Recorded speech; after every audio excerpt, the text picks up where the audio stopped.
Hi, my name's Sharon McCaskey, and today we're going to talk about the importance of taking down oral history. Oral history can actually be taken down in a number of forms. You can either do it through writing, or what I prefer is to actually do it on the telephone.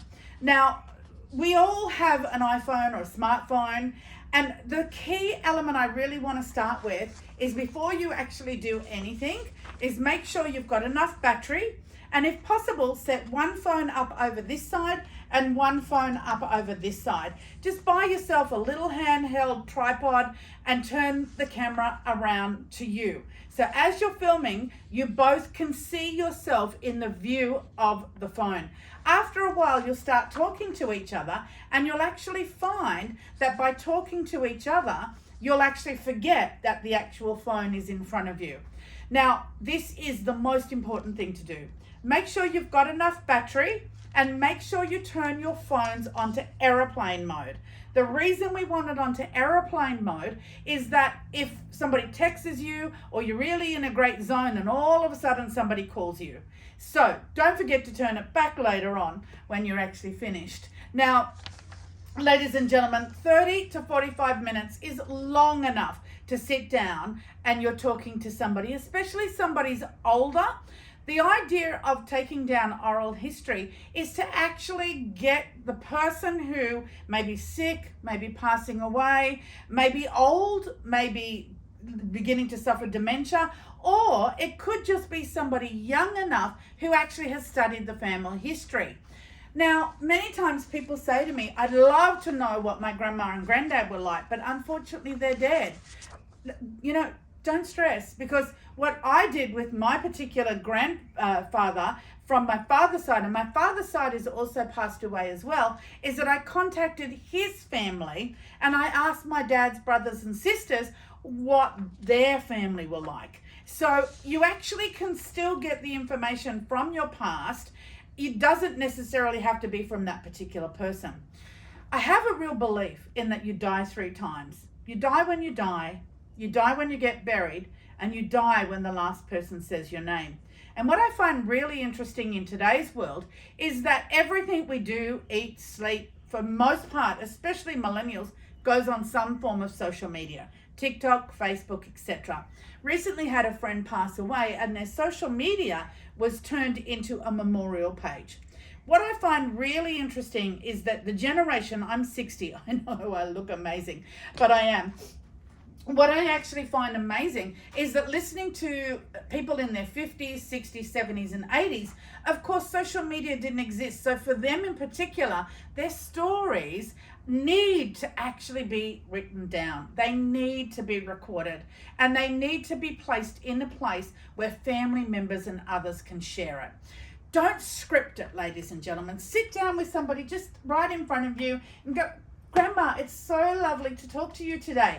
Hey, can you tell us what year were you born in? What was your mum's name? Your dad's name? What was the first street you grew up on? What's your date of birth? Things along those lines are really great to start the video, but don't necessarily stick to a script, because when you do, it actually stops you from interesting conversations. For example, Grandma used to tell me about Dolly Underwood and how they worked in a department store in the 1920s. And then she would go off and telling me stories of Dolly Underwood. And those stories were just as interesting as what this one was and this one was. So you don't actually have to do one video. You can do a series of these stories. And what I actually do find really interesting as well is if you pick up a photo. Now, say for example, it's a photo of your grandparents, your great-grandparents, and your parents as well, and they were on a market drive to a country town, or they were heading off to the Royal Show. Using one I did with Stacey Graham, who lived on Parkin Street, I believed, and that lived in an old movie picture place.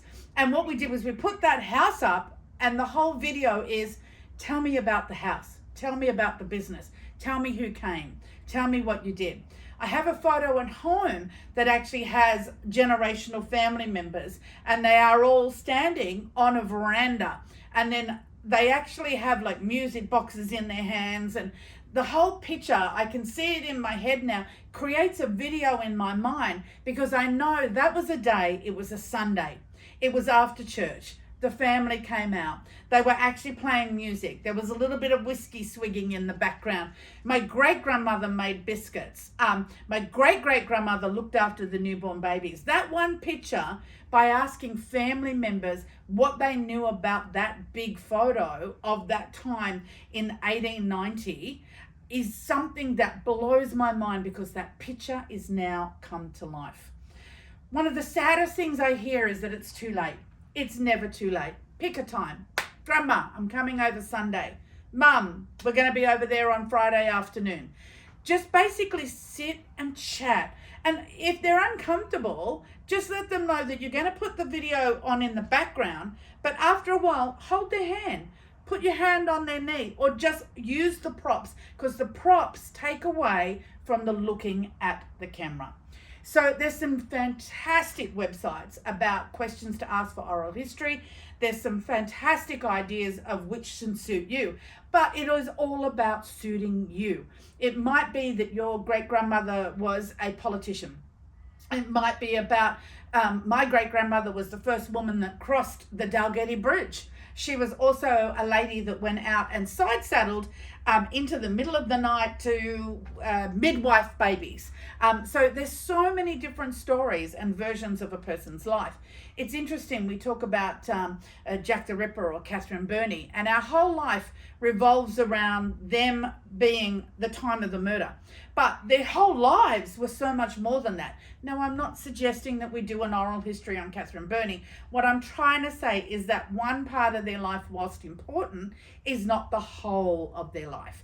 There is some really great websites, as I said, organized in a situation where you can be pertaining to figuring out some ideas, jot down some notes. You don't need to write a script. Just keep a little, hand notes, and just next question, next question, next question. Bottom line of it is, ladies and gentlemen, just do it. Now, you can either then save it on, create a Canva file. You can actually put it on YouTube. And the beautiful thing about YouTube is that if you want it to go public, knock your socks off. But you can also upload it to YouTube, but as a private channel. And only those people with the link that you send can actually watch those videos. Let's keep the stories of your family alive. Some key points. Put your phone on airplane mode. Just do it. Turn the phone, one of them over here, another phone over here. Turn them around facing you, as when you actually are taking the camera, like you can see and watch yourself recording yourselves. So flip that little button that turns the picture around. Have fun with it. Have fun and enjoy. This has been a video on how to understand and utilize for oral history. I really look forward to sharing and hearing yours.